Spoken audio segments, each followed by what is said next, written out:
I call the member for Ryan. Thank you, Mr Deputy Speaker. I rise to support the motion of the member for Shortland and in doing so support National Asthma Week. Asthma is a condition of the airways in which sensitivity to environmental factors causes the airway to narrow, making it difficult to breathe. Many Australians would be unaware of how prevalent asthma is in this country. The numbers quoted in the text of the motion are indeed startling. In Australia, asthma affects 1 in 4 children, 1 in 7 adolescents and 1 in 10 adults. That is a total of 2.3 million asthma sufferers in Australia alone. Even more Australians may have undiagnosed asthma, particularly in older age groups. It is estimated that more than half of people aged over 55 with asthma have not been diagnosed. The prevalence of asthma in Australia is high by international standards for reasons that are not fully understood. What we do know is that asthma prevalence in children and young adults has fallen slightly in recent years. Curiously, asthma affects more boys than girls in the 0 to 14 years age group, but more females than males aged 15 years and over. The majority of asthma sufferers have what is described as mild or very mild asthma with only occasional attacks. However, a minority suffer from persistent asthma that requires ongoing daily management. The large number of asthma sufferers in Australia has a significant cost impact on the Australian economy. The Australian Institute of Health and Welfare estimated that expenditure on asthma was $655 million in 2008-09, or to put it another way, almost 1% of the total allocated health expenditure in Australia. There is no single trigger that causes asthma. Every case is different. However, common triggers include aerosol sprays, air pollution, dust mites, pets and pollen. There are also differences in how symptoms are experienced. Most common symptoms are shortness of breath, wheezing, chest tightness and a dry, irritating and continual cough. Anyone with these persistent symptoms is strongly encouraged to seek further advice from their GP.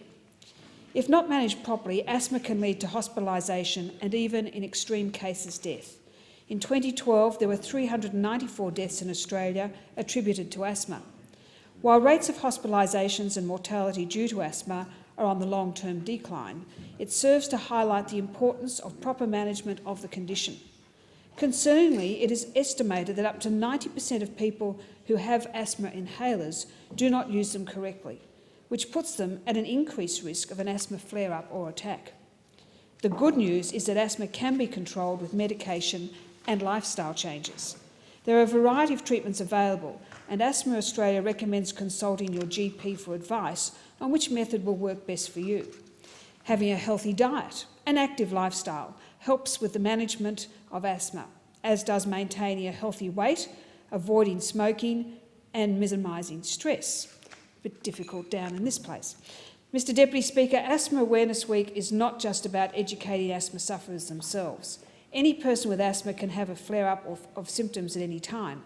And with so many Australians living with asthma, it is just as important that those around them are aware of the signs of an asthma flare-up or attack and know what to do when they occur.